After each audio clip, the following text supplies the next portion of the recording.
হসপিটালে কত ধরনের মানুষ আসে চিনা আসলে বড়ই অসম্ভব। এই মিয়া, আমি আপনারে খুঁজে বেড়াচ্ছি আর আপনি কনে কি করে বেড়াচ্ছেন? ভাই আমি তো ভিতরে ছিলাম, শুনতেছি আপনার ভাবিরা নাকি ছাড়ি দেবে। আরে মিয়া, ভাবিরে রিলিজ তো দেবে পরে। আপনি এই যে বাইরের থেকে রিপোর্টগুলো করাইছেন, টাকা পয়সা দেবেন না? না দিলে কি ওরা ছাড়ে? আমার কাছে তো অত টাকা নেই, এ টাকাগুলো পরে দিলে হবে না? আমি বাড়িতে পাঠা দেবেন আপনার। আপনি কি মুদি দোকানদার পাইছেন আপনার এলাকার যে বাকি নিলি হয়ে গেল? ভাই এটা হসপিটাল, এখানে টাকা না দিলে ছাড়বেন? ভাই আমার কাছে তো অত টাকা নেই, এখন কি দেখি করবো কোন দিনই। ভাই আপনি কোন জায়গার থেকে টাকা ম্যানেজ করবেন জানি না, ব্যস্ত টাকা ম্যানেজ করে নিয়ে আসেন। আচ্ছা ঠিক আছে, আমার একটা ভাই থাকে পাশে, আমি ভাইয়ের কাছে যাই দেখি পাওয়া যায় কি। ভাই তাহলে আমি গেলাম। আচ্ছা ঠিক আছে কি ভাই। দেখি করবানে, কার কাজ দেবো এই শহরে, আমার কিরা টাকা দেবে আর কার কাজ চাবো আমি টাকা। বড় ভাই, আপনার ব্যবসা বাণিজ্যের কি অবস্থা? ইন্ডিয়ার মালটা ঠিক মতো যাচ্ছে তো? আলহামদুলিল্লাহ, বিজনেস ভালো যাচ্ছে। আপনার ব্যবসার কি অবস্থা? বড় ভাই আলহামদুলিল্লাহ যাচ্ছে। আপনাদের মতো বড় ভাইয়ের হাত যদি আমার মাথায় থাকে, আমার তো কোনো টেনশন নেই ব্যবসা নিয়ে। হ্যাঁ ভাই, কোর্টে তো 2 কোটি টাকা মান ঢুকছে, আপনার টাকা পয়সা রেডি আছে তো? আরে ভাই, টাকা পয়সা নিয়ে টেনশন করা লাগবে না। আপনি খালি বলেন আপনার টাকা কখন লাগবে, যখন লাগবে তখনই আমি দিয়ে দেবো। সে তো আমি জানি, আপনার ওই তো অনেক সুনাম আছে, আপনার কোনো টেনশন নাই। হাতে কিছু কথা আছে ভাই। তুই হঠাৎ করে আমার অফিসে কি হয়েছে বল? হ্যাঁ তারপর লজ্জার কথা বলতেছি, তোর ভাবিরে তো হাসপাতালে ভর্তি করছে বুঝলি, চিকিৎসা করতে যে মেলা টাকা খরচ হয়ে গেছে। আমার কাছে টাকা পয়সা নেই, এখন আমার রিলিজ করতে গেলে 5,000 টাকা লাগবে। তুই যদি আমার 5,000 টাকা দিতিস তাহলে আমার উপকার হতো। ওই 15 দিন পরে ধান বেশি দিয়ে দিবানে, আর যদি কাজ না হয় তুই তো ধান মান কিনিস, এই তো ধান দিবানে। ভাই তোরা ঝামেলা ছাড়া কখন আমার কাছে আসিস না। টাকা লাগবে আপনি চলে আসিস আমার কাছে, আমি টাকা পয়সা দিয়ে দিতে পারবো না। এমনি ব্যবসা নিয়ে ঝামেলা আছে, টাকা পয়সা নেই আমার কাছে। ভাই 5,000 টাকা তো দিয়ে না ভাই। এই শোন, আমার ব্যবসা বাণিজ্যের অবস্থা এখন খুব খারাপ। আমার কাছে এখন একটা টাকাও নেই যে কাউরে দেওয়ার মতো। ভাই এই শহরে তো আমার আপন কেউ নেই, তুই আসিস বলে তোর কাছে আসি।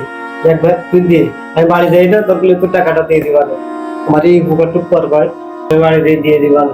টাকা পয়সা আমার কাছে এখন নেই, তুই যা এখন বাড়ির দিকে যা। রান সাহেব, কি অবস্থা? এই যে ভাই আলহামদুলিল্লাহ ভালো আছে, আপনার কি অবস্থা? এই যে আছি। ব্যবসা বাণিজ্য অবস্থা তো বিষয়টা ভালো না। কেন ভাই, আপনার বাবার ব্যবসা বাণিজ্যের কি হলো? আর করেন না, ওই বোর্ডে একটা মাল আটকায় রয়েছে, 20 লাখ টাকা শর্ট রয়েছে, ওই টাকাটা পাঠাতে হবে, তারপরে নাকি ছাড়বে। আপনি আমার হাসাচ্ছেন?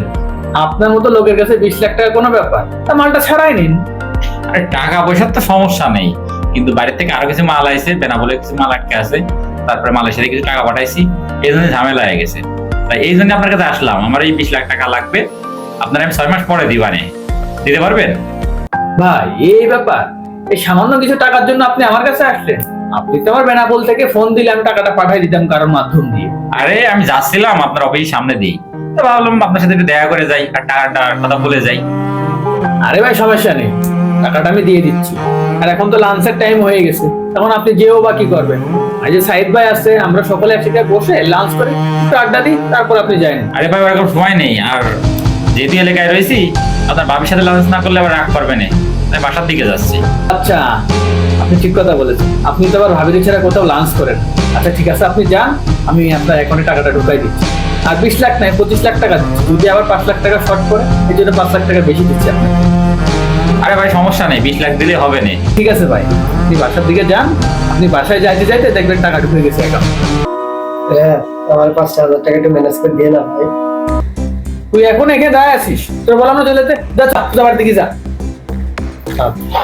হ্যাঁ স্যার, তাহলে আমি আজকে গেলাম, আপনি টাকাটা একটু পাঠিয়ে দিয়ে। হ্যাঁ আচ্ছা ভাই ঠিক আছে, আপনি বাসায় যাইতে যাইতে আপনার টাকা পৌঁছাই যাবে, আপনার টেনশন করা লাগবে না। আচ্ছা ঠিক আছে, 6 মাস পরে দিন মানে টাকা।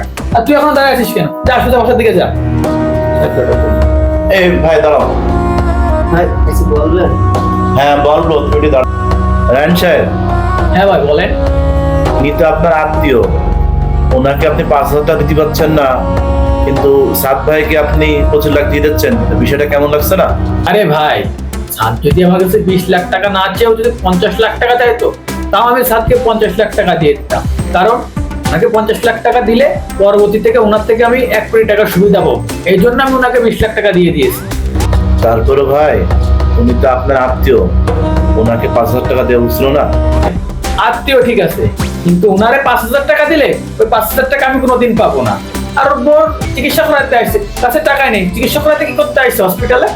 বুঝলাম ভাই, 5,000 টাকা আপনাকে দেবে না, ও সে তো আপনার আত্মীয়, মনে করেন 5,000 টাকা আপনি পানিতে ফেলেছেন, আপনি আমার থেকে অনেক বড় ব্যবসায়ী হতে পারেন, কিন্তু আপনার থেকে আমার একটু নলেজ বেশি আছে। কোথায় টাকা ইনভেস্ট করলে লাভ হবে সেটা আমি খুব ভালোভাবে জানি। ওদের কাছে টাকা দিই, আমার তো কোনো লাভ নেই। তাও আমার 5,000 টাকা কেন নষ্ট করবো? নাইন ভাই, আপনার প্রতি আমার যে ধারণা, যে সম্মানটা আজকে থেকে পাল্টে গেল। ভাই, সামান্য এই গরিব, এই ছোট লোকের জন্য আপনি আমার এতগুলো কথা শোনাচ্ছেন? রায়ন ভাই যে নিজের স্বার্থের জন্য নিজের আত্মীয়ের সাথে সম্পর্ক নষ্ট করে, সেরকম লোকের সাথে আমি ব্যবসা করবো না। রাসূল সাল্লাল্লাহু আলাইহি ওয়াসাল্লাম বলেছেন, যে ব্যক্তি নিজের আত্মীয়ের সাথে সম্পর্ক বিচ্ছিন্ন করবে, সেই ব্যক্তি সর্বপ্রথম জাহান্নামে যাবে। আর ভাই, আপনি টেনশন করেন না, আপনার স্ত্রীর যত টাকা পয়সা লাগে চিকিৎসার জন্য আমি বিয়ার করব। না ভাই, আপনার করা লাগবে না। যেখানে আমার নিজের আত্মীয় স্বজন আমাকে হেল্প করলো না, সেখানে আপনি কেন করবেন? দরকার হলে আমি বিক্রি করে আমার স্ত্রীকে রিলিজ করবো। ভাই, আপনি কান্নাকাটি করেন না। আজ থেকে এই শহরে আপনি আমার ভাই। আপনার যত টাকার বহন আমি সব খরচ করব, আপনি কোনো টেনশন করেন না।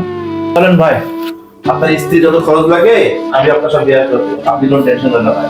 ভাই না, আপনার অনেক টাকা আছে বলে গরিব আত্মীয় স্বজনরে কখনোই ছোট চোখে দেখবেন না। আজ হয়তো সে আপনার দুয়ারে এসেছে, কোনো একদিন হয়তো আপনাকেও তার দুয়ারে যেতে হতে পারে। মানুষকে সাহায্য করলে কখনোই সম্পদ কমে না।